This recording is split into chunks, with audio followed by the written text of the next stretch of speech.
So today's call really is going to be, like I said, it's how to make big money from email. If you read any of the emails I sent out, Stefan sent out that we posted in the Facebook group, the big kind of topics we're going to cover in this are the three most profitable email strategies that a lot of the big dogs and direct response are using to make money with their lists. So this is all based on kind of once they get a lead, once they get a buyer, what are they doing to make money with that? We're going to cover how many days you should mail your list each week. We're going to cover how to re-engage leads that have basically gone dead, the ones that aren't opening, aren't responding. What's the ideal ratio of promo emails to content-based emails? That was a big question a lot of people had wanted to know the answer to. Why most email sequences are a waste of time, in my opinion. I'm talking about traditional email sequences. So some email sequences do work and are worthwhile, and I'm gonna kind of show you which ones are actually worth it, which ones are pretty much a waste of time. So next, we got the simple way to manage and call your list so that your open rates stay high. Super important with email. That's why we got a couple other guys on the call to chat about that with Tanner and Troy. The simple way to, I already said that one. So how to know which emails work best to your list before even writing them. So there's kind of an easy way to do this. And I'm going to cover that. So before we get started, feel free to pop something in the chat real quick. We got 225 people on the call. This is probably the most we've had in a while. 225 people on the call. What is kind of the big thing you're looking forward to from this call? What's the biggest thing out of all those that you're interested in hearing about? Also, make sure you have your chat set to all panelists and attendees and not just the panelists. Because otherwise you'll just be typing to us, but no one else will see. Perfect. Good reminder. Yeah. So a couple things coming in. Kate said ideal ratio of promo to content, how to structure an email sequence, what to write to the list every day, learn why different companies have different strategies. Yep, that's a great one. Being as efficient as possible with my time, making the most out of each email. These are coming in too fast. I know, they're flying in. It's awesome. Okay, I'm reading them slowly, but I have a good gist of what you guys are looking for. Too. Hey, Rohit. And hey, Krishna. Will said hey. So let's do a quick intro of everybody on the call.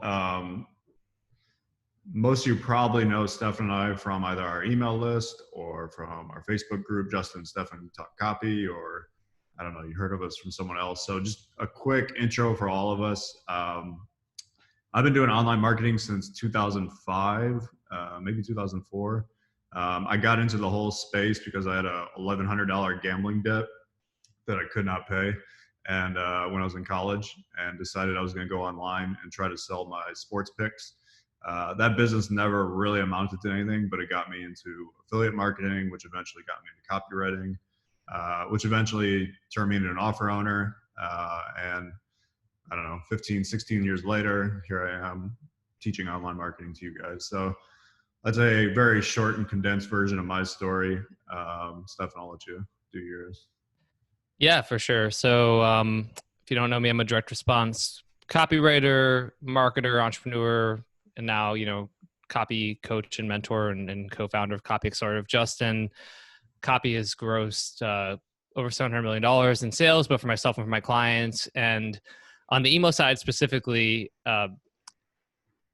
with my first health supplement company, and I made a bunch of mistakes with email, and then suddenly realized that out of that list alone, I was able to gross over $1 million.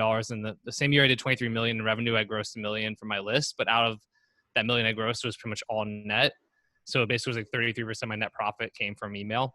And it was, I learned a ton, loved it, realized a lot of people are making mistakes on it. So I'm really excited to kind of share a little bit of my insights, but then also to be talking about what these big folks are doing. Now, obviously I have my list, Justin has his list, and we both gross a lot of money from our list too. So just really stoked to be here with Justin and to share this stuff. Tanner, you want to intro yourself? Yeah, sure. My name's Tanner Henkel. I started writing copy back in 2017 when I met Justin. So I was one of his first, I guess, copy cubs or mentees or whatever you want to call it. I used to work as a store manager at Abercrombie and Fitch. So I was pretty just pretty like unhappy and looking for a change, I guess. And Justin kind of introed me to internet marketing and specifically email marketing. So got me started in there. And then I've been writing email ever since then and kind of really been like focused on it.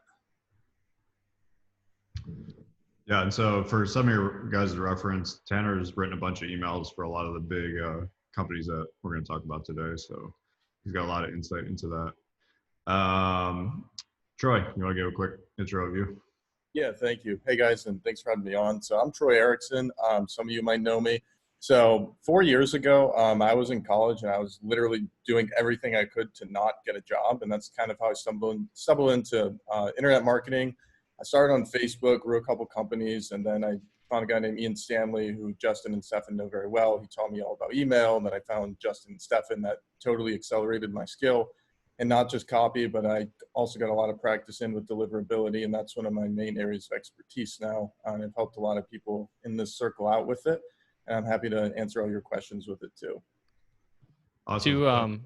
Two quick tidbits on Troy, Justin. I just want to say, because I personally have Troy on a retainer just to help with my deliverability, which if you're on my list, you know that most of my stuff delivers. And I was having issues and I was like, Troy, like, can I just pay you money to just make sure it actually inboxes? And he was like, yeah. And he's done a great job of that.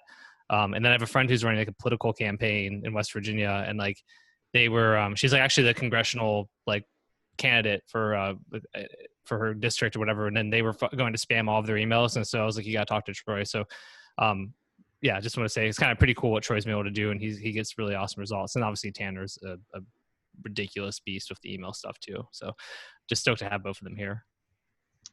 Yeah, and they are also both Copy Accelerator members. So. Good point. Nice little bonus there. All right, so let's jump into what we're going to talk about today. Let me share my screen here. This is without a doubt the ugliest presentation. It's literally a Google Doc. Nothing. Most of your presentations are just in a Google Doc. So once in a while I go and actually make one, but yeah. This one, while the looks of it is not great, the quality of it is great. So, so let's kind of just look at an overview. I want everybody to really grasp how much money is made from email. And Stefan, I'm not watching the chat, so if anything pops up that we really need to address, let me know. Okay. So just a couple examples. The amount of money that people are making with email. So VShred, who is also in our Copy Accelerator program, I don't know exactly how much VShred makes with email, but my gut says it's probably 30, 40, 50 million a year. They're going to be a $200 million company this year. They make a boatload of money off their email list, both buyers and leads. And they mail their list every single day. Tanner pretty much manages everything for VShred now. So he might be able to give us more insight, but it is a huge, huge profit driver for their business. I'll give you a couple more examples here. So my friend Mike Geary runs a ton of different lists in the alternative health niche. He's got cookbooks. He's got stuff on like specific ailments like blood pressure and diabetes and all kinds of stuff. Last I talked from him, they were doing somewhere around 10 million a year off their email list. They're one of those people kind of like VShred, kind of like Natural Health Sherpa, who just have gone all in on email and are just really damn good at it. And they're great at getting leads and getting buyers. And then they just make a boatload of money on the back end from all of them. Another example, 4Patriots, which is my old business partner, Alan Baylor, and his wife, Erin. They're in the survival niche. At one of the masterminds I was at, I don't know, a year or two ago, Alan kind of mentioned, I think they were somewhere they went from like somewhere doing like 2 million a year on their email list to somewhere around like 8, I think. So they're crushing it on their email list. And like I said, in their survival niche. The cool thing about the money you make from email to your backend list is it's pretty much all profit. So like when people give out big numbers like, oh, we did 30 million this year, and that's usually a revenue number. And like a lot of those businesses might be at like a 10% margin. So they actually only truly like made like $3 million, which is obviously nothing to sneeze at, but it's not $30 million. But the cool thing with email is these numbers are usually profit because they're going to people that are already on your list. You're not paying for ads. There's high profit margins on back end stuff. So a lot of money to be made with email. Agora, there's I don't know what, 10 different Agora divisions. They vary wildly in how much money they make. Some of them are enormous, some of them are kind of smaller imprints. But some of the bigger ones, my gut feeling is they probably make 30 to 50 million a year, especially since Agora is really known for having high priced back end stuff. And in the financial niche, you can really do a lot of super high price $2,000, $5,000, $10,000 packages on the back end. And those are obviously super high profit margin. Then I wanted to throw Stefan and I in there. We don't do anywhere near as much as these guys, revenue or profit wise, but I wanted to share this with you because neither of us have big lists. Like my email list is maybe 2,300 people at this point. Stefan, how big is yours? I think mine's like 2,600. It's about the same size as yours. Okay, so I don't know the exact amount of money we're going to make off our email list this year, but I would guess it's probably between 2 and 4 million. Stefan's probably even more because he's got more shit going on. Yeah, I did, Justin. I did like a back of the napkin on it. And I think so far this year, and I only started my email list in like December. Basically, it hasn't been even a year yet. It's been like 9 months or 8 months since I started my list. And so far, the average subscriber on my email list is worth over $500 per year. And that's just like so far, and the year's not even over. And I don't look at people who got on my list as like a number, but it was like looking at between RMBC sales and the Freelancer Freedom thing, and then Copy Accelerator and our events and all the other stuff. And it was like, holy shit. Because then I was even talking to my team and I'm like, hey, like, like all the other stuff is great. We just should have more subscribers on our list. But again, that's, we'll definitely do well over $1 million this year, and probably, get closer to 2, like you said, just from, especially if you include all the other stuff and the kind of the way it supports other things. But yeah, just from a 2,600 person list, and your launch was crazy successful for 1,000 buyers a day. You laugh, but between that and Copy Accelerator, that is probably you're a really similar number to what I am at, honestly. So it's a really good point, right? Like you don't need to have these, because somebody asked, what are like, how big are these lists? Charvet asked, V-Shred's one is millions and millions and millions. I think Gary's is like 1 million or 2.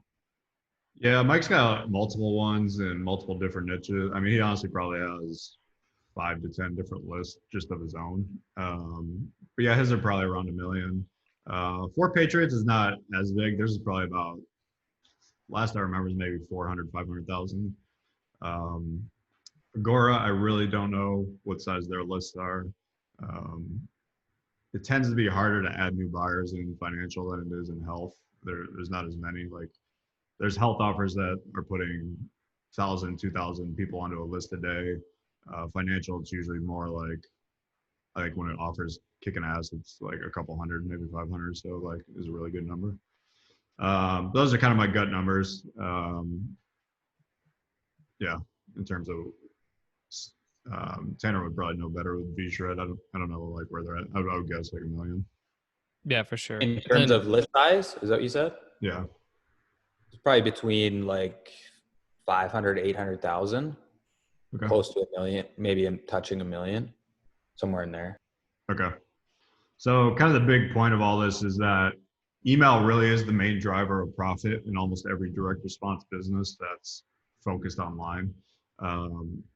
And if email went away tomorrow, literally like all these businesses would lose millions and millions and millions of dollars. That's how powerful the email aspect is. And to kind of put it into context, email drives more profit than any social media site in direct response. So everybody tends to use social media stuff like Facebook, Instagram, whatever it is to drive buyers. It's not as good at driving actual like profit. So it's good to be buying traffic on those things to get buyers, but in terms of actually like profit added to the business, it's pretty much all coming from email. So the last big point here I want to just harp on again is if you're not all in on email, you're missing out on a bunch of money. And that's really, no matter how big your business is, how big your list is, any of that, email really is kind of king, and that's where all the money's made. Steph, anything we want to add before we keep going? No, I mean, just a couple other questions. Marco had asked, is the money out of an email list related to how many leads are more likely to be the quality of these leads? And like, well, certainly in the ideal world, like it would be both, but it's more about quality than quantity normally. But there are different models. I mean, we'll look at some people who, their whole model is bring in millions of leads and their average leads worth way less, but it's a volume game. But typically from like a like when I've done my health supplement company or things like that, I'm generally more interested in quality than quantity, because you can have like free trial, people who did free trial stuff where like they don't even know that people don't even know they're going to get rebilled, and they do. And I've had them in the past where they come, they're like, ooh, I have like 500,000 or like 1 million or 2 million subscribers. And like Tyler Bramlett, who we'll talk about a little bit, I'm just call him sure because he manages a lot of email too. Like they'll email those lists of like 1 million people and they'll generate like $1,000, right? Whereas like I have a list of 2,600 people and can generate $1 million, not from a single email, but I can generate way more, like 50,000 from a single email if it was a really good offer. So typically quality over quantity. Yeah, it's definitely, we'll get into that when we talk about some of the strategies here. So I basically listed out a couple big mistakes that I want to go over to help you guys understand this. So the email mistake number one is like probably the most important one that we're going to talk about, and that's not understanding the email strategy to use for your business. So there's really three kinds of ways that I see the best email people doing this. So the first one is relationship building, and it's what I call the long game. So that's fewer promotions, more bonding. This is very much what Stefan and I do with our email list. If you notice, like I counted the other day, I think I've promoted maybe 6 or 7 things to my email list in, I don't know, a year and a half, 2 years. So very, very little promotions. If you look at that compared to some of these other businesses that are promoting stuff every day or 2 times a day, it's a very, very different kind of strategy. What's interesting is the way I do it, I used to believe was the best way for everyone. I no longer believe that because I've seen in a lot of different niches that most customers and most leads are not going to stick around. So the strategy that Stefan and I use works really damn good if the people on your list are going to stick around for 2 or 3 years. And when we market to mostly high-level copywriters and high-level direct response business owners, the majority of the people on my list are not going to be off doing something else in 2 years. Like they're not going to be getting a regular job. They're not going to be doing whatever. Like they're still going to be entrepreneurs. They're still going to be copywriters. So those people are still going to have a need for wanting to learn direct response stuff and copywriting and blah, blah, blah, all that stuff. So they're going to stick around. Compare that to a person who buys like a keto weight loss product.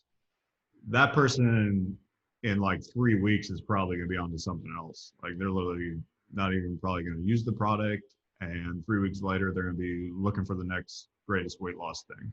So that's kind of knowing exactly who your buyer is and how long they're going to stick around should really drive the type of strategy you use for email. So that first one is relationship building. So like I said, that's the one Stefan and I use. Steph, anything you want to add to that? No, let's keep going for now. Once we go through all three, I'll share some comments. Okay. So the second one, and I'm going to show examples of all of these. So once I get through them, I'll show you examples of all of them. Second one would be a mix of content and ads in each email. If you're on any of the Agora lists, this is what they do. So they have some type of like newsletter for the day, and then they have 2, 3, even 4 different like ads within the newsletter for products of theirs. The last example is what I just call pound them with offers. A lot of people in health do this, especially people that do lead gen. A lot of people that do quizzes that get tons of leads to their quizzes. Their goal is to make back as much money as possible very, very quickly. So they're hitting those lists up with offers every single day, usually with proven creatives and proven offers that they know convert to their typical buyers. So I'm gonna pull up some emails that I got that I opened already to kind of show you the difference between all these strategies. So first one is relationship building. So if you're on my email list, this is a email that I sent out to my list, I don't know, last week. Basically, it was a picture of me from, I don't know, like 2009, picture of me today. And I basically tell the story of stuff I learned as an entrepreneur in those 10 years. It's a very story-based email. It's a very personal email. A lot of bonding. These types of emails I get really, really good responses from. People tend to share their stories with me. Yeah, that's really what I'm going for. I'm going for creating that bond, creating Just creating a real relationship with the people on my list with this type of email. And the majority of the emails I send to my list tend to be story based or they're personal emails, because that's what I'm really going for. So let's look at another example. This would be a good example of a content with ads mixed in. So Alternative Daily is a company that Mike Geary's a part of. They're in the alternative health niche. They do really, really well. They send out these kind of, I guess, like a digest type thing where there's links to articles. This link right here is a ad. And then this right here is obviously all ads. And then down here, they have kind of a mix of content. And these are ads as well. They're actually kind of just articles that end up turning into ads. So they send you to like an article lander. So this is a very, like I said, it's kind of like a digest kind of email. These work really well for them.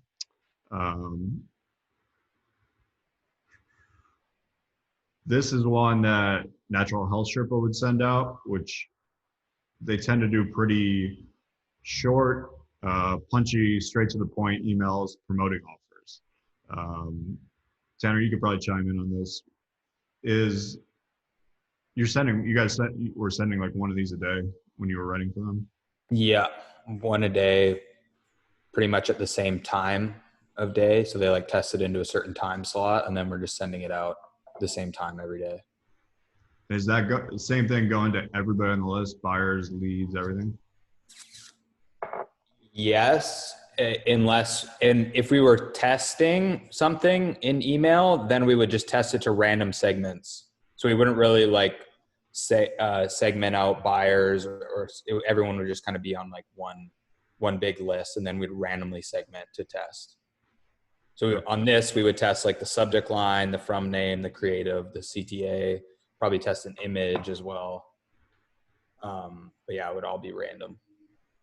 Gotcha. Yeah. Yeah, so this is a good example of just a straight pitch offer. There's no content involved. There's no relationship building involved. It's just a straight pitch for whatever this product is. So let's look at another one. This is in the financial space, Palm Beach Daily.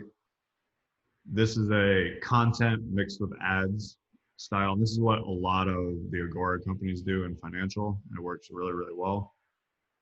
So you can see it's lots of great content. They're telling you about different stuff with stocks and the market. And then as you can see here, they have ads mixed in. So this one's kind of like a story-based ad. If you click that, it just goes to an offer that they have. The interesting thing is like these ads interrupt all the copy. So obviously the goal is to get you to click on those and buy something. But yeah, they keep going. There's more content talking about just everything that kind of happened in the market. One of the interesting things they do it with financial stuff is pretty cool. Like you get an email before the market's open that kind of give you info on that. And then you usually get an email at like 5 or 6 o'clock after the market's closed. It's kind of like a recap of the day, which for financial stuff works great because anybody who's really into trading and investing stuff, like they want to hear from you. And they usually want to hear from you multiple times. So it's really smart way they do it. So here's another, like I said, another ad wrapped in down here. These just keep going. This content keeps going. They're pretty long emails. Got another ad. This is another offer that I know. I'm not sure which Agora imprint's running that offer, but I've seen a lot. Yeah, so then this one ends. Has a little pitch here, and then they give you I think this is just, they try to make this look like it was content that you missed in like previous ones, but this is actually just another ad that goes to a sales video. And then they have a couple things down here for free reports. I'm assuming trying to get you onto other specialty lists is what that is. So a really different kind of way of running it. But I mean, Agora is I don't know, multi-billion-dollar company at this point if you combine all the imprints together. So a lot to learn from studying the way they do their emails. Justin, one thing I want to share, I'm gonna put a link into I'm gonna send it to you actually as a panelist if you want to pull this up really quick. It's kind of cool. It's worth pointing on your screen. But basically, like when I was doing my stuff with Hoyland Health and my different autoresponder lists, like the way I would do it is I'd have these content emails and I put in little reorder prompts in there. So if you look at this is just like a content email, right? Where I still test subject lines and it's about like multivitamins. But then if you go down, you'll see like important message, right? Need more HL12, click here to reorder HL12. Now a special discounted price. This offer is only for our past clients. It's not available for customers. Savings of up to 70%. And I keep going with content. But I would just do these little kind of blurbs in the emails I was sending out where it was like stuff for like reorders, or I do a promotion for a new product or things like that. And even just those little things in my content emails, like they led to sales like every single day. And I don't see a ton of people doing that. But it's kind of back to the strategy, the Agora strategy. That was the one I typically did the most often with the Hoyland Health stuff. But yeah, really just help even for people who have like want to reorder or sell more of the same, all of that kind of stuff. Like just putting those little like blurbs in there, and like it totally wasn't nobody minded, nobody complained, but again it led to sales every time. So I thought it might be a cool thing to share for everybody. Yeah, definitely. So I'll show you another one. This is the For Patriots daily newsletter that goes out. Theirs starts actually with an ad. This is for their solar generator. So the top of the email is an ad for the generator, and that rotates every day. It could be an ad for survival food, it could be an ad for a water filter, whatever it is. And then their content is in the middle. So they have their kind of newsletter each day talking about whatever is kind of relevant in the survival world. And this one pitches. So this one was kind of geared towards blackouts and stuff. So obviously a great fit for pitching the generator again. Hey, I can see your screen. You guys can see Justin's screen, right? One person, Brandon, said we can't see your screen, but I can. Yeah, everyone else is saying they can see it. Okay, I think Brandon's just got a technical issue. All right. Yeah. So, and there's just repitches at the end. So, as you see, it pitches at the beginning. Little link at the end. They have another link down here for their For Patriots text club, where they're trying to get your cell phone number. Yeah, pretty basic stuff. Nothing super complicated. So here's a good example of kind of similar to how Stefan and I do ours. Ben Settle does kind of more of a personality-based email. The only thing that's probably different is Ben tends to promote something at the end of every email. So yeah, just different ways of doing things. That works for Ben. For me, just promoting every once in a while works well. And honestly, I don't really have anything that I could promote every day, so it's not really a natural fit for what I have going on. But yeah, the way Ben writes his, I think is a really good way for that. One thing I want to share with you here real quick is, actually, no, I don't want to share that yet. I will in a bit. So that's kind of the whole thing with the 3 different strategies. So relationship building, mix of content and ads, and then just hit them with offers. So the biggest thing is really figuring out what your strategy is and figure out which one is best for your business. So a good example, like if Stefan and I use the pound them with offers strategy to our list, it would not go well because we're dealing with a higher level quality person, the type of person that's going to stick around for a long time if we do the right strategy. If we're just hitting them with offers every single day and not providing any value, it's just it's not going to work. But like I said, in certain niches, if you're in health or if you're in credit repair or if you're in biz op, where people have like shiny object syndrome and 3 weeks later they don't even know who the hell you are and they're on somebody else's email list and they're buying something else they saw on YouTube. Those niches, it usually does work because you make as much money as you can from those people in that 2 or 3 weeks, and you kind of know they're going to move on and you're fine with that. So like I said, the big thing is really just kind of figuring out what style you want to do and what style works best for your crowd. When you say it depends a lot on the products you have available to you to promote. Like you and Stefan are promoting like higher ticket stuff comparable to like V-Shred or Sherpa, where it's like, or even like Ben Settle's stuff where he can promote, his catalog of offers he can promote is quite big compared to you guys. Yeah, definitely. Yeah, that's a good point.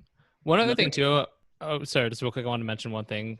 For those of you who have lists now, because one thing I notice with a lot of like offer owners that don't want to promote stuff, like affiliate stuff, they get like, well, if I promote that, then my buyers are going to go on someone else's list and then they're going to be emailing them too. And then, you know, now they won't buy from me anymore. And this is just like straight up not the way it works.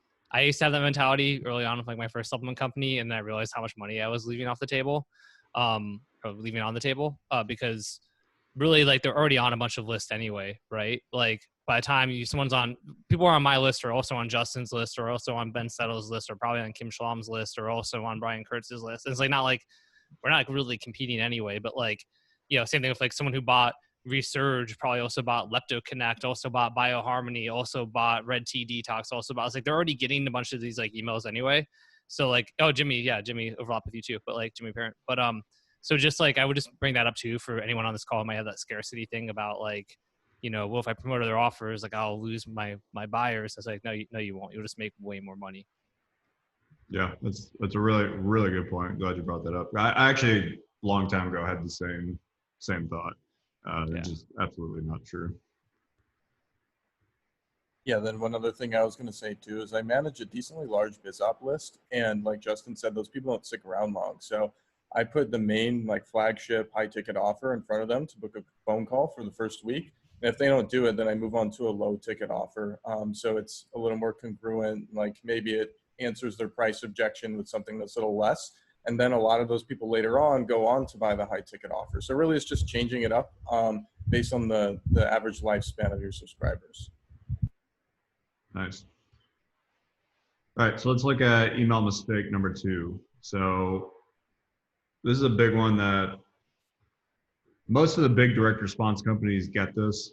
A lot of the people that are not at that, let's say 7, 8, 9 figure level don't get this. So I really wanted to hit on it.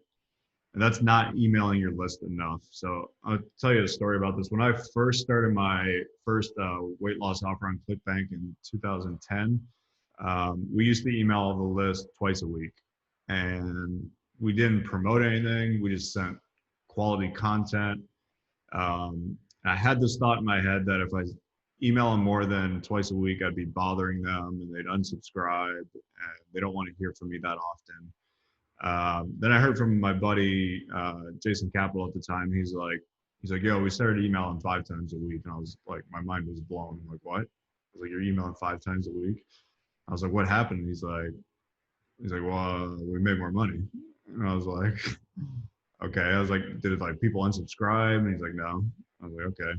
So then we moved ours up to 5 times a week. We actually started promoting some more offers at the time, made a bunch more money. Then I remember like a little longer, so they were not mailing on the weekends. Then he changed to 7 times a week and he told me about that. And I was like, did that change anything? He's like, no. He's like, well, yeah. He's like, yeah, we made more money. And I was like, okay. So basically the same pattern happened over and over. And he finally got to the point, I remember at one point he was mailing 7 days a week, 2 times a day. And I finally eventually got to 7 times a week, just once a day. And exactly what he said would happen happened. People did not unsubscribe just because we were mailing every day. And we ended up making a lot more money because we were mailing every day. So I kind of like to look at it like, if you're providing like good stuff that people want to read, it's kind of like I'm a huge Howard Stern fan, and anytime I'm in the car or driving, I'll listen to Howard Stern. If Howard Stern was like, if I had the option of listening to Howard Stern 2 days a week versus 5 days a week, I want 5 days a week. Like I want to hear what he says every day. And I kind of look at email the same way. The people that want to hear from you probably a lot more than you think. Especially if you're doing kind of good content and good value. So definitely don't be worried about hitting your list up too often. That's I would say it's a big mistake that a lot of people have an irrational fear of, just like I did. But once you start actually mailing every day, you'll realize how much better it is. Yeah, the big thing I want to add there is like nobody unsubscribes from your list because you email them too much. If they unsubscribe, it's because your content is boring or it's not relevant to them. So like if you're mailing out relevant content to them every day that's engaging and like impactful, and like they're going to keep reading it, right? That's why they subscribed. Or they unsubscribe is if they're on your list and you're like, here's a 20% off coupon to save money on Oakley sunglasses. Like if somebody like subscribed to my list and I started sending out like weird like e-com like coupon emails, right? Then you'd be like, what the F, like, and you'd unsubscribe. But like it's not about like people get so wrapped up with like the volume, and it's not, the volume doesn't matter. It's like I sent 3 emails to my list the other day and like nobody cared. People responded and were like, this is great, more emails from you. Unsubscribes don't go up at all. But it's just that you're having relevant content that your list actually wants to have. And then even on the model of where you're doing the volume play and you're promoting offers, even then it's like if you're trying to do a volume play where you're trying to just sort of get people in and like monetize it as quickly as possible, then you really should send multiple times a day, because you're just trying to get every chance you can to get an offer in front of them before they're going to leave your list. I just noticed we got 300 people on the call, man. Boom, we hit it. Yeah, 301. Woo, woo. That's a record. I don't think we've ever had that many. That's awesome. So yeah, big thing there is, like I said, just it's pretty basic, but most people just don't email their list enough. So I highly encourage you to get to emailing your list every day. Certain niches you might want to do even twice a day, but try to strive for at least mailing your list every day if you can. By the way, so far, has this been helpful for you guys? I'm going to look at the chat and see what comes in. Awesome.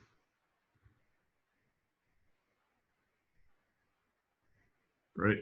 Lots of people loving it. Awesome. Yeah, it's awesome. Sweet. So let's go to email mistake number 3. Actually, I'm going to show you one example of the mailing your list. So this is the Alternative Daily, which was a list I mentioned earlier. It's a health list. They actually mail twice a day. So you can see over here, like August 25th, August 25th, 24th. Most of the days, twice a day. So you can see down here, yeah, twice. They basically do a morning and then a nighttime send, I'm assuming. Like this one is just a straight kind of promo offer. And then, let's see, in the afternoon, they did a kind of a digest one. So just wanted to show you that example of somebody who's actually mailing twice a day. So let's go to email mistake number 3, not keeping detailed data on your email send. So one of the questions we got from Michael Roisin was, how do you know if an email is going to work before you even write it? This is how you know if an email is going to work before you even write it. Now, obviously, you're not going to be 100% on this. That's impossible. You're not going to write the perfect email every time that works all the time. But if you keep detailed data on what works and what doesn't work to your list, it is by far the best way to know if the email you're writing is going to work or not. So I'll give you a quick example of what this email spreadsheet could look like. This would be a very simple version of it. So you'd have the date that you had your email send, the from name that you used, the subject line used, what the open rate was, the creative angle. So if you used just a straight pitch, or if you used a story-based email, I would kind of note that. The offer that you promoted, and then the revenue generated. And so the PPM number this is something I learned from Tanner and the Natural Health Sherpa team. That is dollars, the amount of money you made per 1,000 subscribers. So it's a good way to keep track of that, because as your email list gets bigger, like if you're just keeping track and saying, oh, we made $3,000 from this email, as your list gets bigger, it's obviously going to make more money. So this is a good way to compare previous emails to current emails and just how much money per 1,000 subscribers that email made. So yeah, this is a very, like I said, a basic one. You can obviously expand this into clicks and all kinds of other stuff as well. But most people don't even do this. That's kind of the reason I'm sharing it with you. Because if you simply do this, you'll start to notice trends really, really quickly. So it's like, oh, every time I do a really fear-based story, we make a lot of sales. There's a hint. You should do more fear-based stories. Every time we promote skincare offers to our list, they do really well. They're like better than any other offer. Okay, let's go find more skincare offers to promote to this list. This type of stuff just works, like I said, over and over and over again. Once you know what's working, once you know what's not working, you simply just kind of double down on it and just keep going. Tanner, you got anything you want to add to that?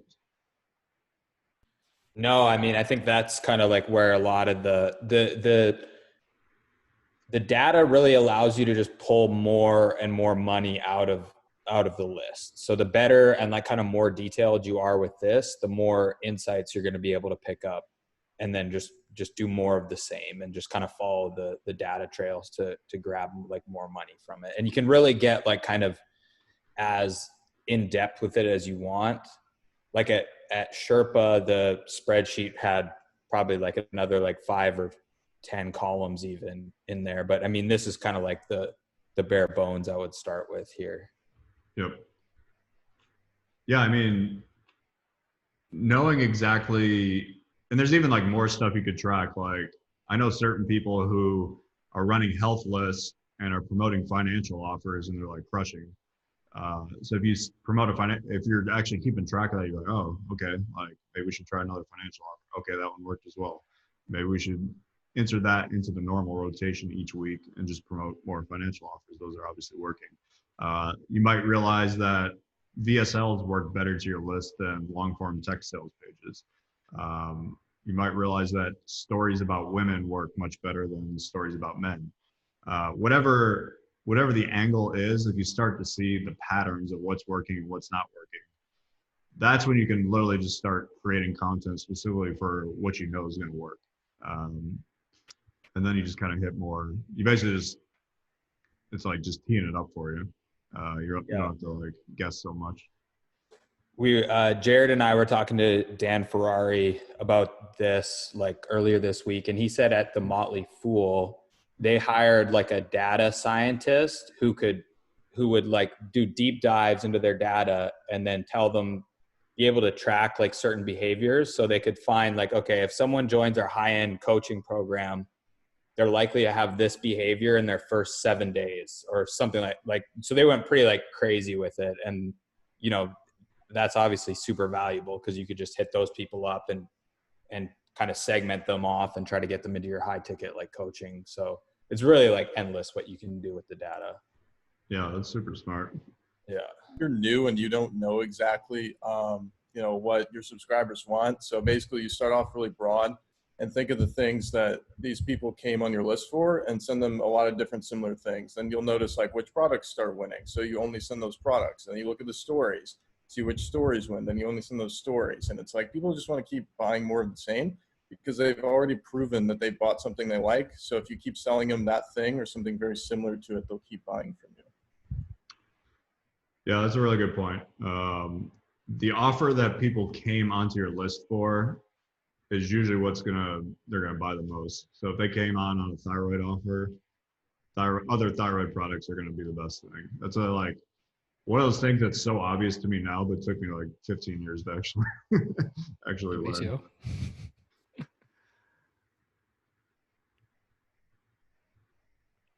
Oh, there's some badasses on this. Not in our panel here. But this whole thing, like Jared Harlan's in here, Joey, who's doing Natural Health Sherpa's stuff now. Saw Kat Merritt, who works with Revealed Films, and I mean, Revealed Films has a list of, I don't know how many people you guys have, Kat, but like hundreds of thousands, if not 1 million plus names. Just a bunch of really cool people. Just want to give everyone a shout out. It's fun hanging out. Obviously, Jimmy Parent, my boy. So many good folks here. So it's really cool to have everyone here. 1.2 million. Yeah, no big deal, Kat. Just 1.2 million subscribers you're managing. Yeah, so just to kind of recap that, just like I said, if you see things that are working, just simply do more of those. So if the story emails work really well, do more of those. If a biz op offer that you promote to your list works really well, promote more of those. If a curiosity-based subject line works really well, then do more of that. So not rocket science here. Find the stuff that's working, keep doing it. So a couple of things we're going to chat about now. I just kind of got a list of 4 or 5 things that from the Facebook group you guys mentioned that you wanted to hear kind of our thoughts on. So building an email list was one of them. I honestly don't have a ton to talk about with building an email list, but a couple of things that I will say. I'm very much of the belief that you should build a list full of customers and not leads. Customers are usually worth 20 times as much. If you look at all the biggest direct response companies, the majority of them, their focus is on getting buyers, getting customers, not lead gen. So the Agoras, the V-Shreds, the 4 Patriots, Natural Health Sherpa, all these people that we talked about that are crushing, they're pretty much build their entire list off putting out a good offer, and then the people that buy that offer are what build up their list. They're not, some of them do lead gen, but it's not the main thing that's driving the growth of these companies. So there's a lot, and lead gen can actually get really, really complicated because the leads aren't as good, so the deliverability is not as good, and there's just a ton more shit you got to do to make sure your emails actually get delivered to leads. So I'm always of the belief of keeping it simple and just go after buyers.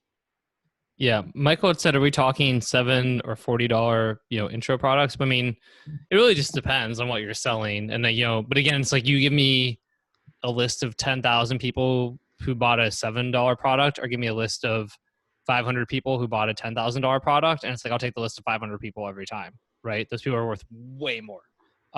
So that being said, right, what are you able to actually sell and all that? And, getting like lists of supplement buyers, things like that, or getting info product buyers who pay $37.49. It's still valuable, but generally not just buyers, but higher having more high ticket buyers would be like the most ideal list you could have, basically.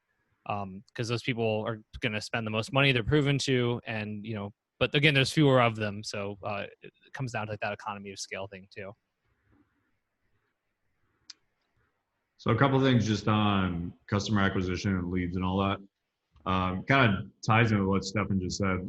If you spend an entire year just acquiring customers and you broke even on all that customer acquisition, meaning you didn't make any money, but you now have 50,000 customers, you can easily make 6 or 7 figures off that email list, depending on what the niche is. So let's say if it was a health list, you could easily make 6 or 7 figures. If it was a survival list, financial list, whatever it is, because you now have a list of people who are proven to buy in that niche. You can promote your other offers. You can promote affiliate offers.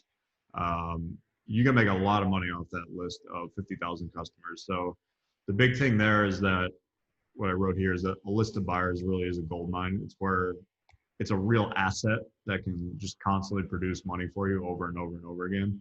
And kind of what Stefan said ties back in here is the more money they spend on the initial product, the better they are on the back end.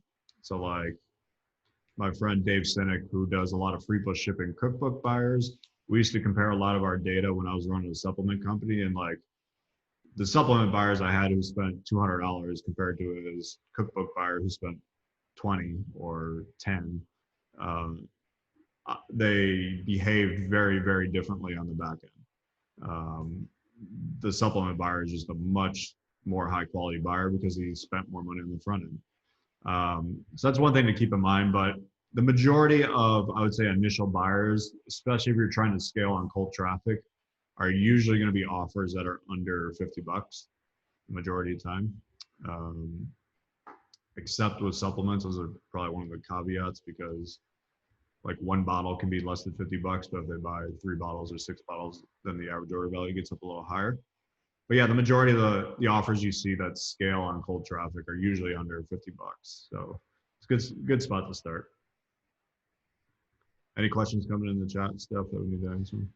There's some, but most of the community is kind of answering them for people, which is cool. I mean, the big one in general is going back to people saying, would you, so you'd rather do, ads to like an offer versus to like a freebie like kind of type thing. But the answer is yeah. I mean, if you prefer like the whole idea of like, you know, put up like a free report or a cookbook or how to make money or how to invest, whatever, send traffic to it, people download it, you have leads, now you have a list, now you can monetize it and you can send to like, you know, affiliate traffic. Like that model, like, you know, it does work. It's not like, you know, it's not good. It's an okay strategy, but it's way better to like send ads to like an offer for $37 or $49 or like even $19 and upsell them right after that. And like, you know, going back to what we talked about in the chat markets to find it, but self-liquidating offer where if you can acquire leads and self-liquidate, so you break even, you know, like then, and over time you're going to be really profitable on that. So that's a really good thing. So I don't know. I just prefer not to go the freebie model generally. One thing I'll chime in with there, the people I know that are making lead gen work is basically Joel Marion, Mike Geary, Motley Fool type people. Natural Health Sherpa does it a little bit. Chris Clark does it a little bit. I don't know if he still does it, but he used to do a lot of lead gen. I mean, you're talking about like the best of the best internet marketers in the world. And there's a reason that there's not a lot of people making lead gen work because it's really freaking hard. So like one big thing that comes up is you get a ton of fake email addresses. So you have to have all kinds of systems in place to prevent you getting fake email addresses and actually getting really email addresses. And like I mentioned before, the deliverability on the emails to lead gen are nowhere near as good as your deliverability is to a list of buyers. So it's a whole another headache trying to just get emails delivered to them. So that's why, like I said, there's just a lot more complications that go along with lead gen. And unless you're already really damn good at it, I would tend to avoid it. Just a quick comment, if you are doing lead gen, make sure you have like a little tiny sentence underneath the opt-in that says whatever they're getting is going to be emailed to them immediately. And like after they opt in, you can still show them whatever on the same page, but that little sentence will make sure that more people put in a real email address. It's a really good tip, Troy. Everyone should write that down who wants to do lead gen. That's really good. All right, so email sequences. In our Facebook group, there's a lot of questions about email sequences, which actually really caught me off guard because I don't really do them. Stefan doesn't do them. A lot of the biggest, I would say, direct response companies don't use them, at least not in the traditional way that most people, I guess, think of email sequences. So I'll give you a couple of reasons here. Reason one is email deliverability is not great. So the idea that somebody's going to opt in or buy a product and then get your 5 to 10 email sequence and read them all is just not good. The odds of that happening and the odds of you cutting through the clutter of the other 100 emails they get a day and them sitting on their chair with bated breath waiting for your email sequence to come through, it is really not very realistic. So that's one reason I'm not a huge fan of them. Reason two, like I said, in many niches like health, most of the big direct response companies are really not doing a whole lot of a welcome sequence. They're usually just trying to sell you more stuff right away. So they're sending you the best creatives they have for other affiliate products, other products they're trying to sell you on the back end. Tanner, I'm curious with like V-Shred and Sherpa, were buyers put into an autoresponder for kind of like a sequence, or is it more just hitting with more offers? It's more of just like the kind of most effective emails we already have and have tested to offer those right away. We were thinking about maybe trying some different stuff, but that's what we have right now, and it works pretty well. Yep. And that's what they did at Sherpa too. So, I mean, one of the things to keep in mind is like right when someone buys something, that's when they're the hottest prospect. So, and that hotness just cools off as each day goes by. So that day when they get their email from you, they're probably the most apt to buy something else. The next day, they're still up for buying something else. The next day they are, but that just kind of slowly diminishes the further you get from that first day when they bought stuff. So that's one of the reasons most of the companies don't really do like a traditional kind of welcome sequence and just hit you with more offers. So reason number three is many businesses just put you right on their daily email list and ignore the welcome sequence. So this is what I do. Ben Settle does this. I'm pretty sure Stefan does this as well. I have like one welcome email that just tries to get people to reply to the email and to whitelist my email. But other than that, it is you go right onto the daily email sequence. Or I mean, sorry, you just go right onto the daily email list. And you're getting the same emails as everybody else. So I don't have like a 7-day autoresponder that kind of welcomes you to my list and preps you and stuff like that. Yeah. If I had like, if I like, for example, for the freelancer course that I did with Ian, and like I want to do a version for cold like traffic, and I'm creating that funnel, and then I really think that's something that can actually scale and do tens of thousands of buyers. Because like I think there's a lot of people who are freelancing and even potentially like 100,000 plus buyers over time. So for something like that, it's like I might do an autoresponder sequence for a couple of days for people who bought, like sort of like, but all that would be on onboarding and compliance and using it and like educational, and even after that, then I'd probably just move them on to my general list where I do like my blast and things like that. I'm still playing with that. I mean, I think there are, times where an autoresponder sequence can make sense, especially if you're trying to educate like a new buyer or something like that. But generally, yeah, to Justin's point, it's like I'd rather just be able to go with the flow. Plus, you want more flexibility. The problem with like having those autoresponder sequences is like, things can change, right? So if you have some like offer plugged in and then like that offer stops working and I have to go back and rework it, or if you want to do like a topical contextual, so many of the emails that work like really topical things or things that are on your mind. And so if you have like it all planned out, then it makes it way less flexible for you. So, yeah. So I just want to make a quick note here that some sequences are worthwhile, like abandoned cart sequences. So somebody gets to your order page, fills out a bunch of stuff, and then they bounce and they don't actually buy. Following up with a sequence with those people to get them back with either like a reminder or a discount or more bonuses or whatever the hell you're going to offer them. Those definitely work. And there's no reason not to do those. The new buyer sequence, we kind of went over that. Usually, most of the ones I see now are either usually just trying to stick the sale that they just bought and kind of convince them that they made a great purchase and then trying to sell them more. Or as Tanner said, you're just kind of hitting them with your best creatives for other offers. So yeah, like I said, it was kind of interesting to me that so many people asked about email sequences in the Facebook group. Yeah, from my perspective and seeing what I do and what a lot of the biggest direct response businesses do, most of them aren't doing sequences in the same way that I think a lot of copywriters are writing sequences. Yeah. Like somebody asked about like, what do you think of Russell Brunson's soap opera sequences, which Russell Brunson didn't create that.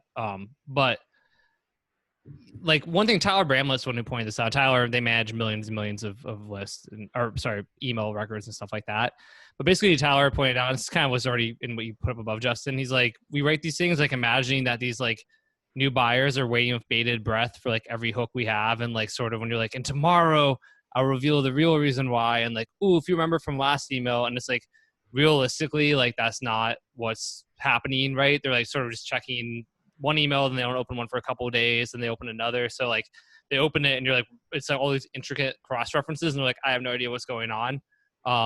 It's just not how people actually interact with email. Like when you subscribe, there's very few people who you open their email every day and like read it. And so I think, soap opera sequences are cool. Nobody mentions it. Russell mentions it, but yeah, Andrew Chaperone is the one who created it. But regardless, anyway, like it's just like I kind of did them for Well & Health, and I mean they're cool, but like it just realistically people are not going to be opening every email, so they're probably not as effective as we think they are.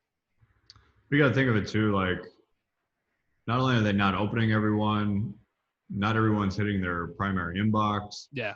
Like especially today, yeah. And that's also another reason why you should mail every day.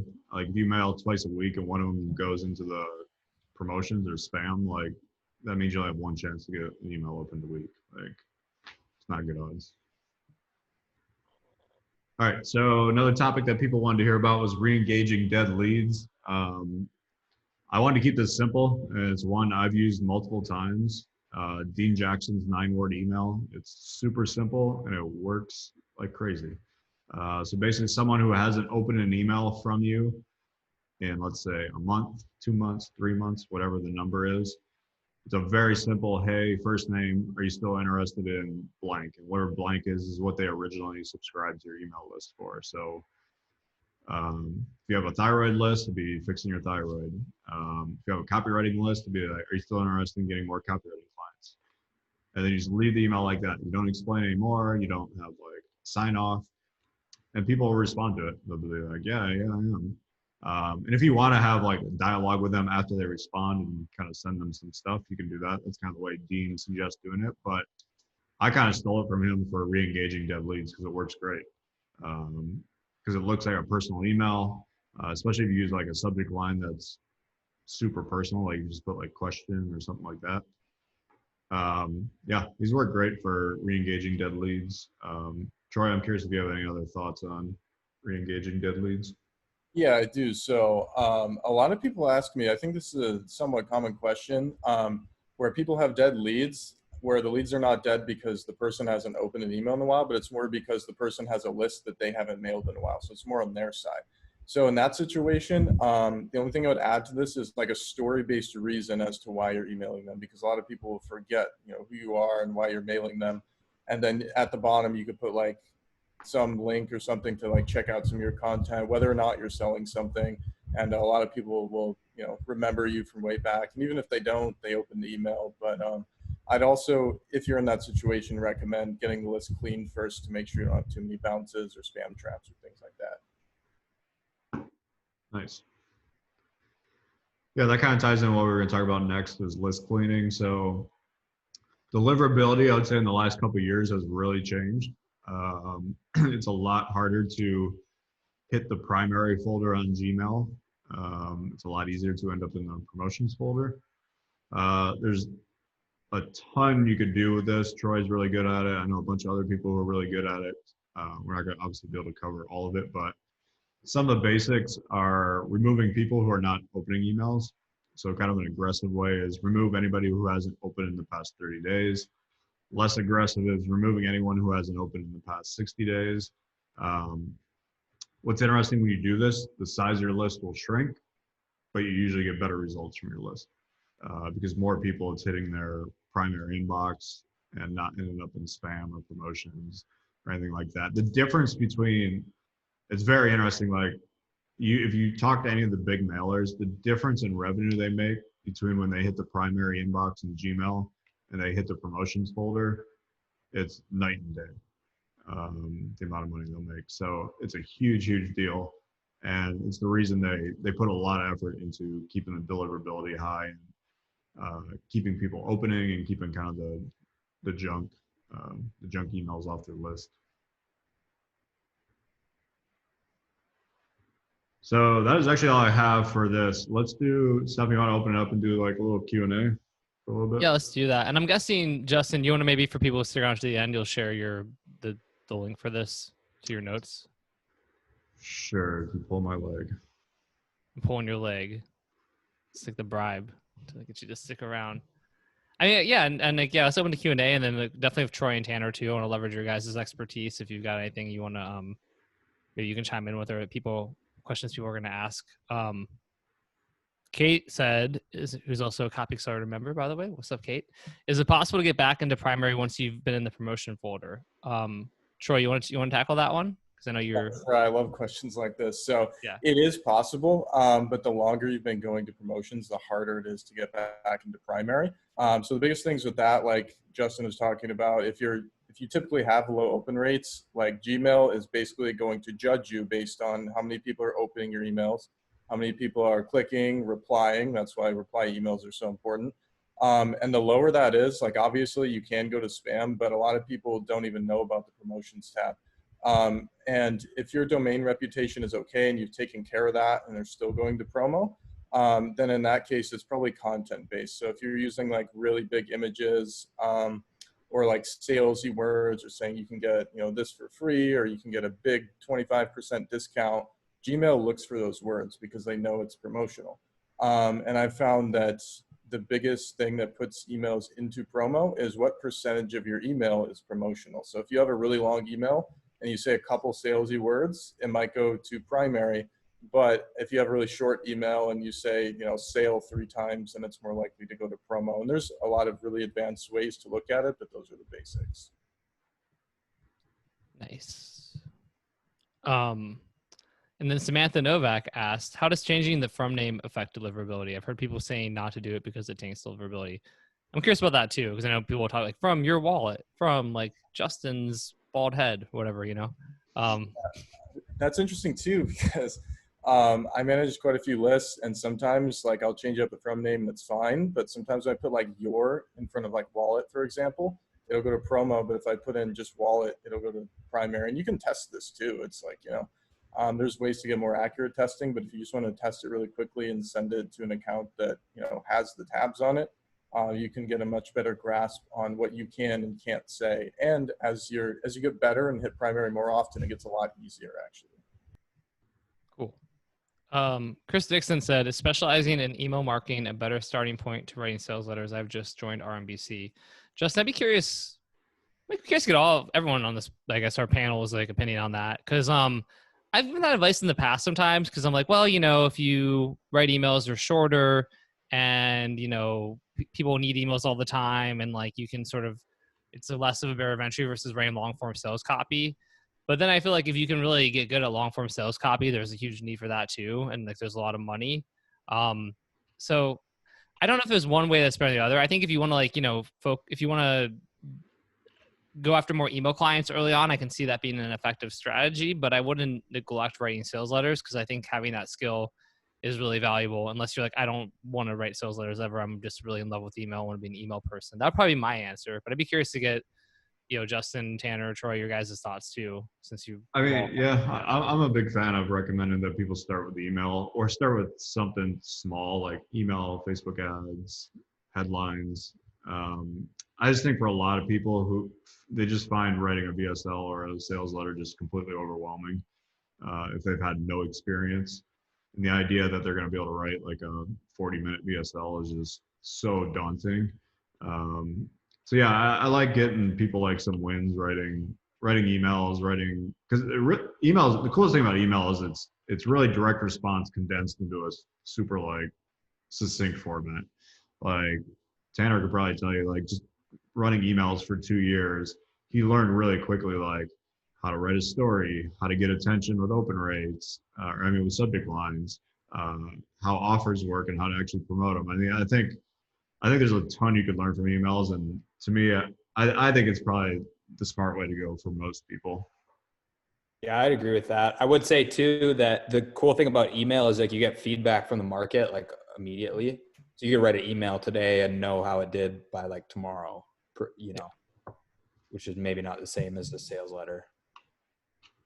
Yeah, and if you're just starting up too, it's a lot less daunting. And it's, you know, I see there's a lot of people saying how hard sales letters can be, but emails, you know, it can be really short sometimes. And it's like, as long as you have a concept and you can tie it into something you're selling, that's really all it takes. And then, you know, from these two guys here, you can learn a ton of stuff about how to make it better, but it's just a fast way to get up and going. And even though there's more people or less people that can successfully write sales letters, there's still not as many people that can write great emails. There's not as many as you think. So if you can become one of them, you can be paid well. Awesome. And then another question, and Troy, I'll let you answer this because Isaac Laura said, what would be your best advice for getting email clients at your upcoming event? Super stoked to learn from you guys. And Troy, to give the background, right, when you went to our last Copy Accelerator event in February and you hadn't joined at that point, but I think you'd made, like the most you made in a month was like $6,000. And then you had a $20,000 month, a $30,000 month, and a $20,000+ month after that. And I think you've been consistently over 20,000 since. And I know the event was a huge part of it. So yeah, what were some of the secrets that really helped you out of kind of skyrocketing your income after the event?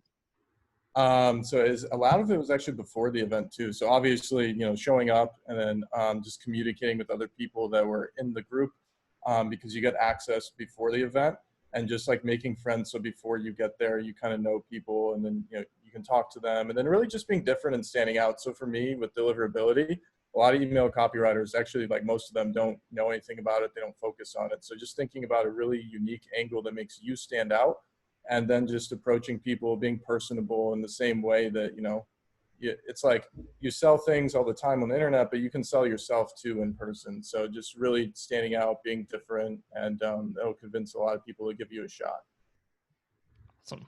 So yeah, I mean, just to expand on that, obviously our upcoming event is digital and not in person, but we do have a matchmaking session where we actually connect copywriters with business owners. So all the business owners who are looking for copy will be in certain Zoom rooms, and you'll be able to kind of join them, and they'll kind of tell you what they're looking for. So yeah, and then you'll also get a list of all of those people as well, so you can follow up and chat with them after.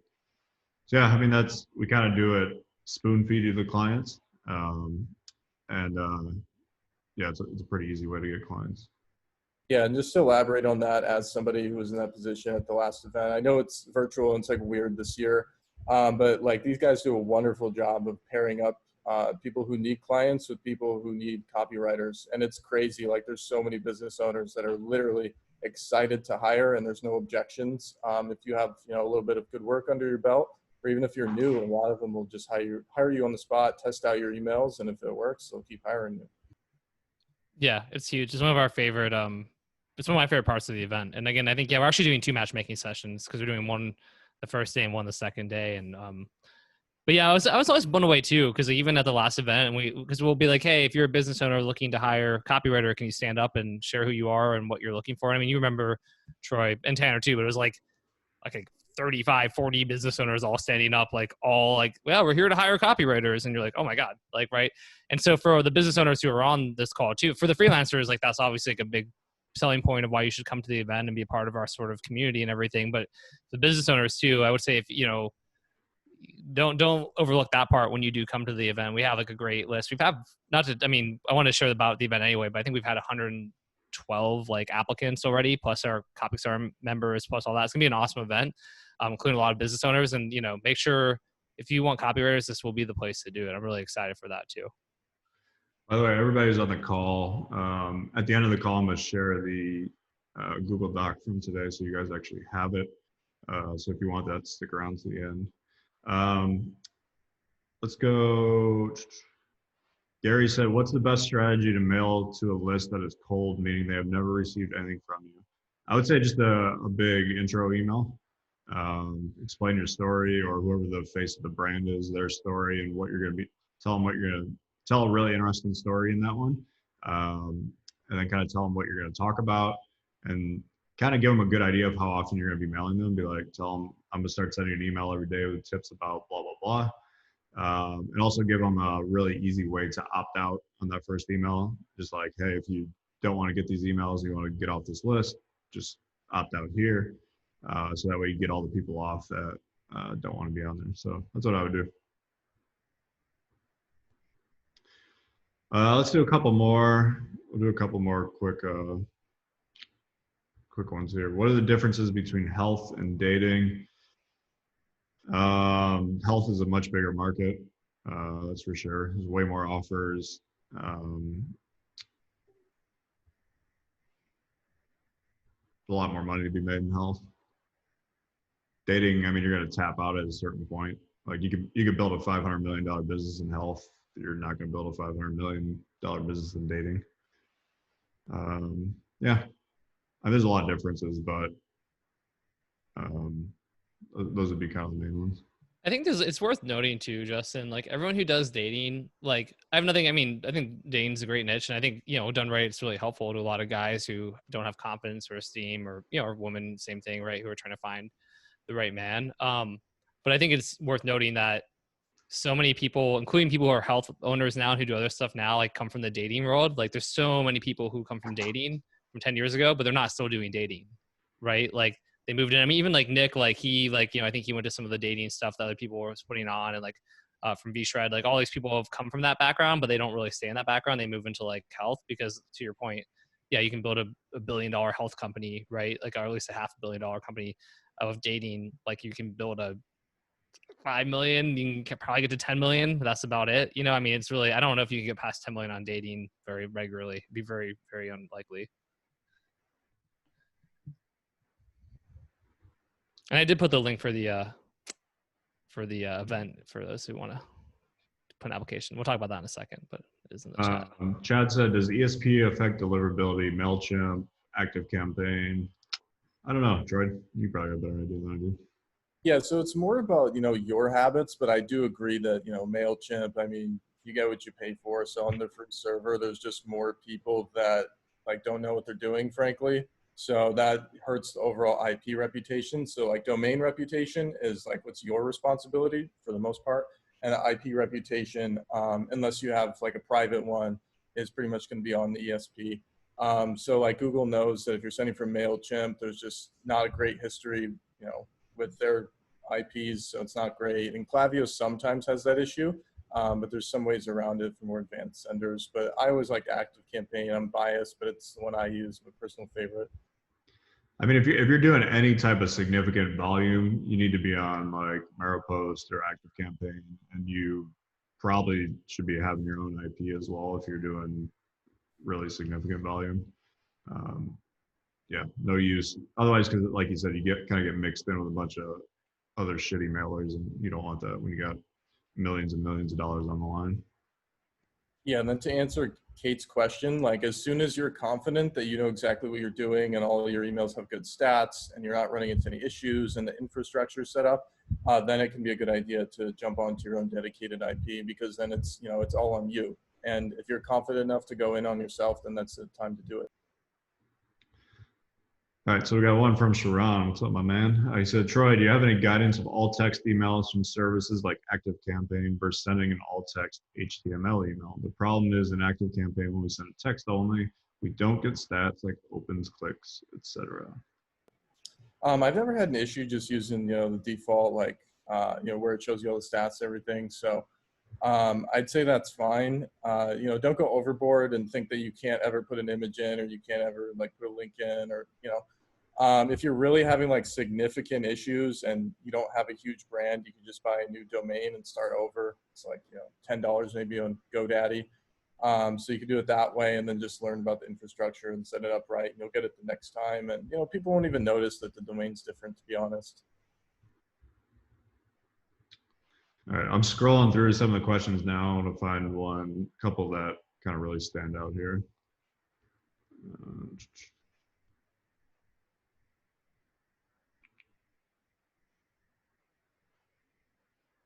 Steph, feel free to call some out if you see it. So I give props to Samantha Novak, by the way. She's just been so helpful in this chat.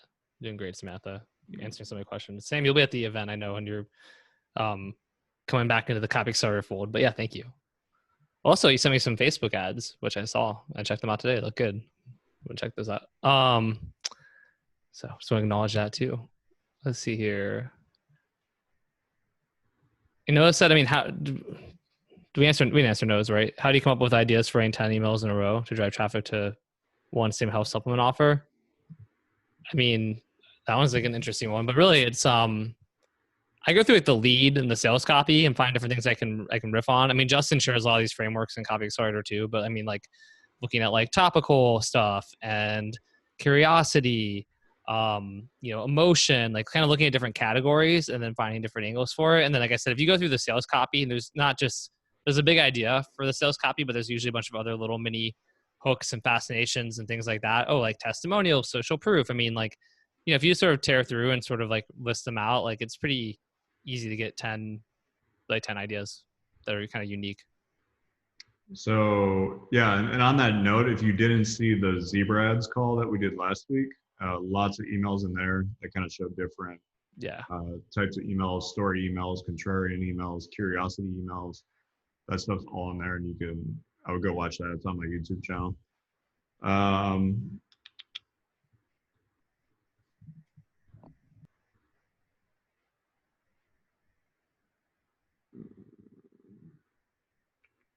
Haley said, I was curious about using Kajabi as an all-in-one online business website, domain, marketing, emails, etc. I started to transfer my business over to Kajabi just as someone who, because I'm using Kajabi for RMBC method and also Freelancer Freedom.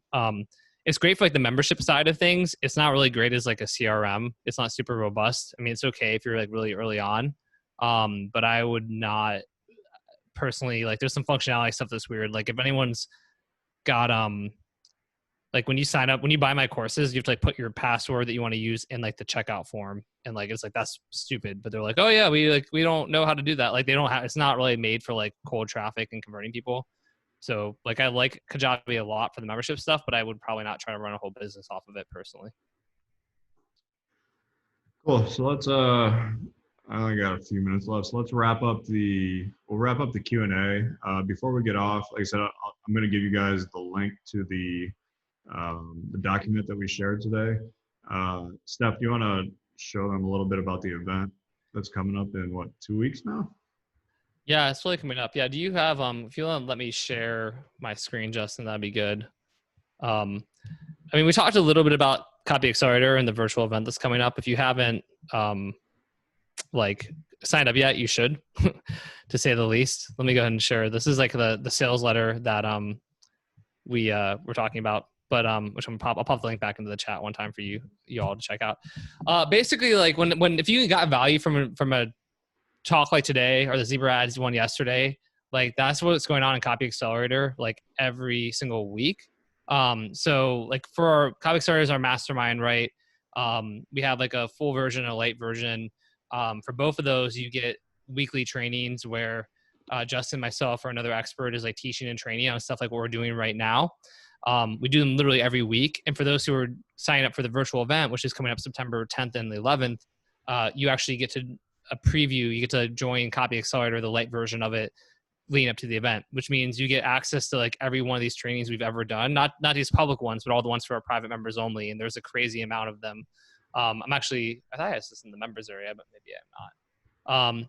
But I'll try and open the members area here and show you that. But it's a crazy archive. And then at the event itself, here we are. So like basically, if you haven't seen inside of our members area for Copy Accelerator yet, right? Like we have like my RMBC method in a ton of detail, teaching on upsells, downsells, checkout pages and optimization. We just did a QA one. We have some bonus stuff like Chris Wright broke down the BioHarmony offer, which has done extremely well. We had a YouTube like ads one with Ian Nagy. We break down sales letters. You've got stuff on emotional storytelling, closes, just like pretty much everything you can imagine. Email copy, right? Justin did like a master class on email copy, like in our Copy Accelerator membership. So like from intro, story emails, topical emails, curiosity emails, contrarian emails, subject lines. Then he was doing like real-time email creatives. Like this stuff is just like crazy gold. So when you buy a ticket to our virtual event, you're getting before the event, which is the 10th and 11th, like I said, and it's like 2 full days. And I'll talk about the speakers in a second, but you're getting access to all of this, plus the Facebook group where you can see what people are like posting, what's like see Justin and I giving feedback to our full members, stuff like that. Extremely valuable stuff on conversion boosters. We have copywriting business strategy calls. People are asking about how much they should be charging for different things. Like check that out right there. Always Q&As, guests like Christy Dodd coming in and doing guest guest presentations. We have stuff on Facebook compliance. We do like bi-weekly compliance calls. And then there's a bunch of bonuses as well. There's the videos from our last event in Vegas with all kinds of people. Like we talked about Natural Health Sherpa. They gave their entire blueprint. Like they literally, Jeff and Mark, who are the owners of Natural Health Sherpa, were like, here's our entire blueprint to how we're scaling to $100 million. And they just gave it to you. Tyler Bramlett, who manages a ton of emails, right, talked about how to get like bring in 1,500 or 3,000 new buyers in his blueprint. And they have everything from the Austin event we did last year too. So literally, this is all just like a bonus you get when you get this ticket to our event. So if you haven't been, or you haven't signed up yet or applied to attend our event, this is the link to do it. This is the sales letter for it. But while it's going to be virtual, it's going to be amazing. We have it mapped out like on a ridiculous amount of detail. And I'll go ahead and just go down to like some of the speakers besides Justin and myself, so you can kind of see who's going to be presenting at this event. We already mentioned the networking and the private like rooms and stuff like that we're going to be doing. So for people who are trying to hire copywriters and copywriters are trying to get hired, we'll have 2 different kind of setups for that, like 2 different times where we do that, one on each day. But then obviously Justin and myself are going to be presenting. Justin, you're I don't know if you want to give it away or not, but one of the things you want to present on that sort of like I forget what you called it, like the amplification, like repetition thing. What was it you called it? The duplicator. The duplicator. It's like a concept that Justin straight up never talked about before, and he shared it with me, and I was like, this is the most gangster thing. No, if you're Greg, if you're in Copy Accelerator Lite, you do not need to apply. You're good. Copy Accelerator Lite members, like, these events are part of your membership. So this is for people who aren't a member of Copy Accelerator Lite or Copy Accelerator Full, for them to buy a ticket and to attend this event. And then they also get access to the members area, the trainings and all that kind of stuff leading up to the event. On my end, I'm working on a couple different really cool presentations. One will be on split test wins. Jeremy Reeves just sent me a list of like 12 split test wins he's had. And I don't know if you guys don't know Jeremy, he scaled from 0 to like $1 million a month on his gut health offer. Peak Biome? Is that right? Yeah. Yeah. So like he sent me like 12 different split test wins he's had. Some of the people from the team of Spark Health, which is a huge successful company, like one of Ben from their team shared a couple really crazy like split test wins they've had. A few other people, Brian Sparinello sent some. So I'm gonna be going through just a bunch of actionable stuff, plus what I'm doing right now with my own supplement businesses that are 8 figures. For people who ask, like Robert said, how do we get into Copy Accelerator Lite outright? If you apply when you do your conversation with Blake, yeah, Justin can connect you, or if you want, when you do your call with Blake, he can help you with that too. Then on top of all that stuff, like if you haven't seen our speaker panel yet, right? We mentioned Dan Ferrari earlier on the call, who Justin and I both are just like, we keep using that word fanboy, but it's true. Dan's a genius copywriter. He comes up with some of the best big ideas I've ever seen. What's really cool with Dan too is he's really good at financial and health copy. So it's like he's had some huge wins in health, but he also was like, the guy at Motley Fool, and then he's moved to other financial companies, and just really brilliant. So yeah, man, like Dan Ferrari is going to be presenting about the big idea, which is a huge thing that is missing in so much copy. Justin and I see it all the time. People are just missing out on the big idea, and they shouldn't be. Crushed or can't wait for that. Emily Lark, who was featured in Justin's 1,000 Buyers a Day. She's now, I don't know what she's at 1,000, at least 1,000, but if not, she wasn't in the course. I actually didn't know she was doing 1,000. That's why I didn't put her in, because last time really? she was doing like 500. And I emailed her and she's like, no, I'm actually doing 1,000. But yeah, Emily's got an amazing story. Single mom, went through a really stressful divorce, really bad car wreck, and now is just crushing it. Yeah, she's really inspiring and a great speaker, and she brings it every single time. And then that copy panel we created, because we're like, the cool thing about our events is it covers everything, right? We're going to be talking about more Zebra ads, like a whole new thing of Zebra ads that we've never revealed before. So if you like that call from 2 weeks ago, we have something on that. We have these split test wins, which are immediately actionable. You apply them to your business. As a business owner, you will get like an ROI of like 10x to 1,000x, like basically from your ticket of this event, if not more. For copywriters, like, realizing if you know all these little secrets for how to like boost conversions, boost AOVs, like do all that kind of stuff, and you bring those to your clients, you're going to get paid way more money. You're going to be able to get like more loyalty from your clients. You're going to get repeat business. All of these things happen. And then we have tons of stuff on that, scaling to 1,000 sales a day. We want to, it's Copy Accelerator. We want to have high level kind of copywriting, what's working now from the best copywriters in the world. And so we created a panel for that. So you've got Marcella Allison, who runs the Titanites group. She's like 2018 Copywriter of the Year by AWAI. I only met her a year or two ago, Justin. You've known her longer, but then I was kind of looking at like her list of like winners that she's done, and it's like absurd. I mean, she is a true A-lister heavyweight. And you can see the stuff and again, cool thing, just like Dan. There's Bottom Line, Motley Fool, so you got financial, and you've got advanced bionutritionals, money maps. So she's like crushing it in multiple verticals, and that's one of the sickest parts. And so to hear her, to get to pick her brain is gonna be incredible. David Deutschlav, I think, Justin, wasn't David your first copy mentor? He was. So he at least he did something right.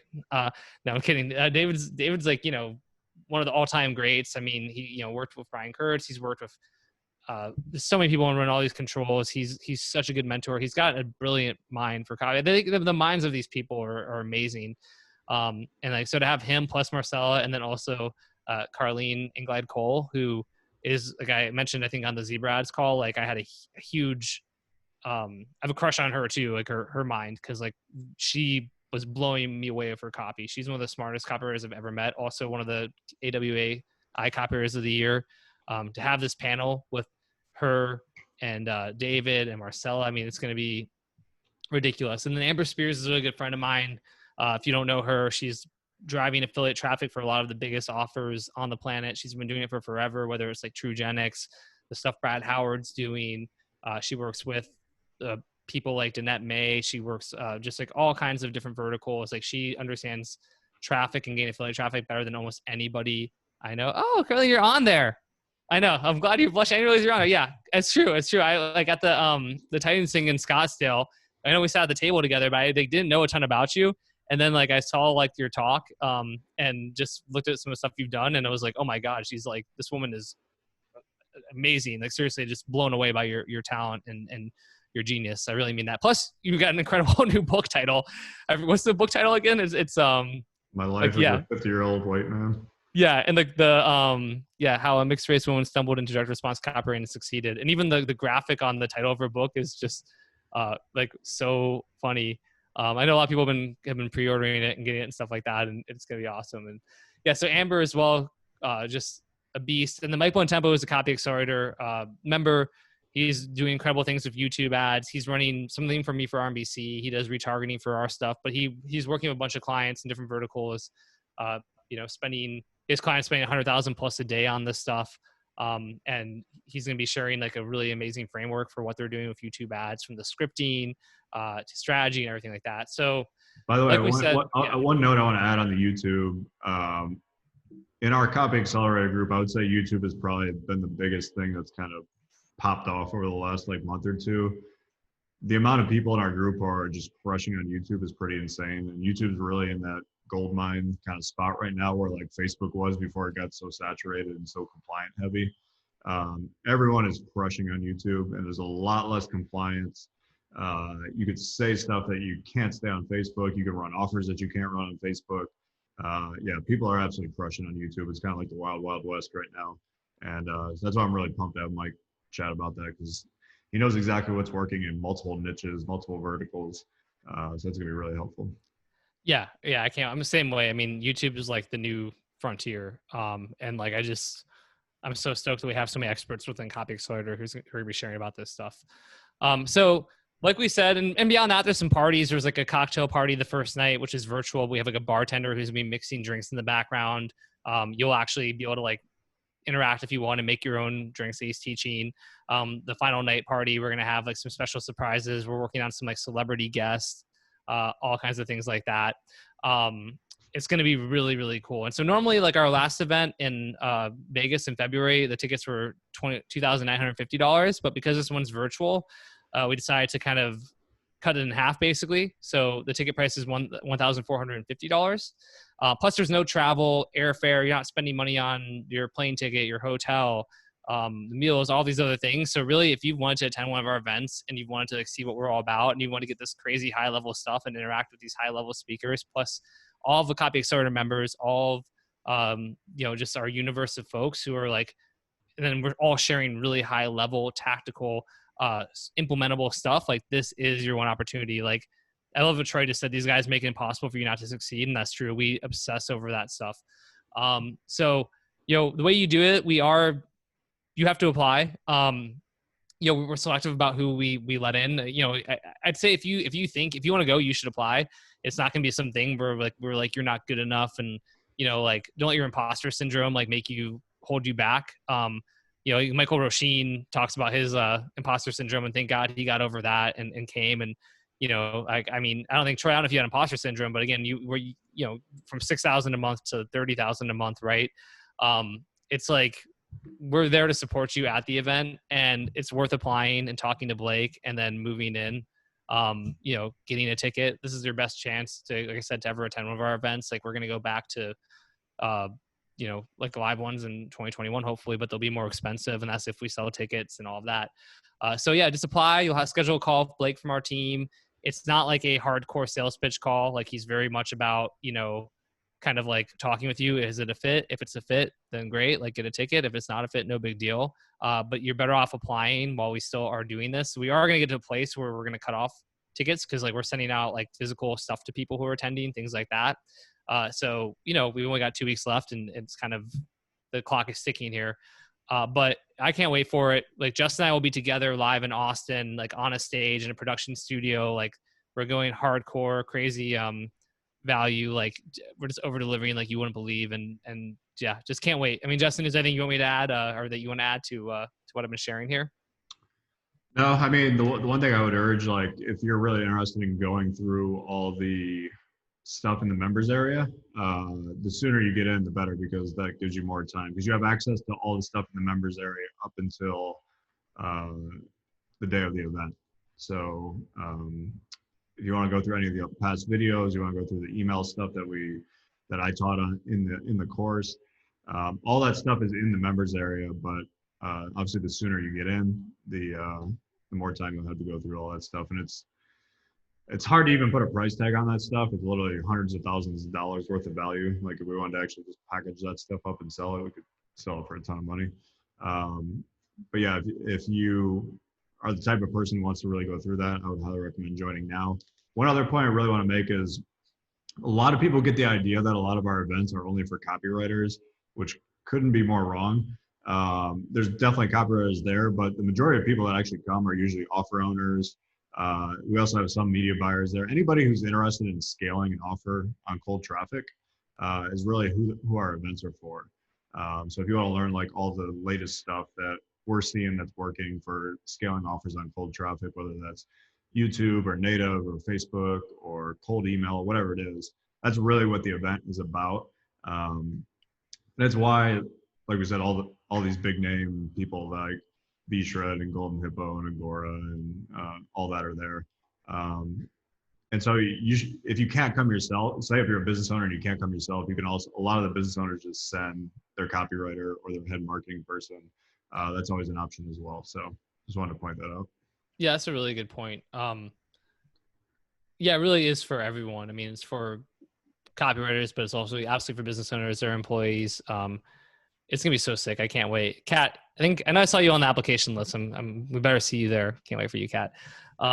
Yeah. So and if you already attended one of the previous events, you don't have to reapply. All right, Kat, glad you're coming. If you already attended a previous event, you don't have to reapply. You can click here and just buy the ticket. If you haven't attended an event previously, you have to apply. But yeah, it's as simple as that. Just click that, apply, talk with Blake. It's a ridiculous list of attendees. Our masterminds, our members do over $1 billion a year in sales, and they're all going to be there sharing what's working, networking. I mean, I just can't imagine there being a better direct response event, like period, basically, than what we've got going on. So I'll put the link in chat one more time. Really stoked for coming up on it. It's going to be effing awesome. Sal's going to be there. Love it. Chris Russo said, can't wait. He'll be there.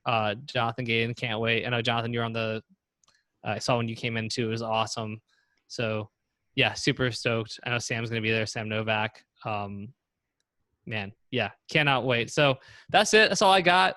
Justin and Troy, I appreciate you chiming in there. It was a cool story you shared about how somebody hired you just because he knew that you had access to me and Justin, which is true. But yeah, I don't know. That's all I got, Justin. So I'm gonna pop the link for the presentation that we gave today into the chat right now so that everybody can have that. Basically just a Google Doc link. You guys will have full access to that. Yeah, so I guess to wrap up, we'll just say appreciate you guys coming out and hanging out with us for an hour and a half here. Hope you took a bunch away. I know it seemed like you guys got a lot of good information off of this. Yeah, email is here to stay. Email is not dying. There is so much money to be made from email. It's one of the reasons we talk about it we're going to be talking about email at the event because it's such a big needle mover for everybody. So yeah, thanks again for coming out. Thanks to Tanner and Troy for chiming in and helping us on a couple of the topics. Steph, anything else you want to add before we wrap it? No, that's it. Again, just really appreciate everyone coming on. It was super fun, and looking forward to seeing a lot of you at the event. It's gonna be awesome. Awesome. Cool. See you guys. Take care. Cool. Thanks, everyone.